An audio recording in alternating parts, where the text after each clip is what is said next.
You ask Tiger to solve. This deals with linear equations with one unknown. The final result is x equals 1. Let's solve it step by step.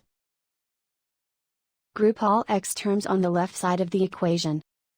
Add 6x to both sides.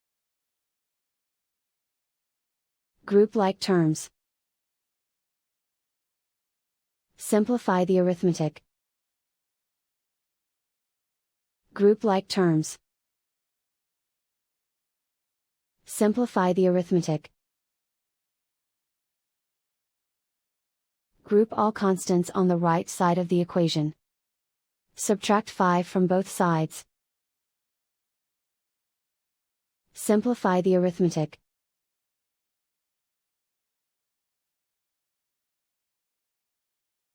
Isolate the x. Divide both sides by -2.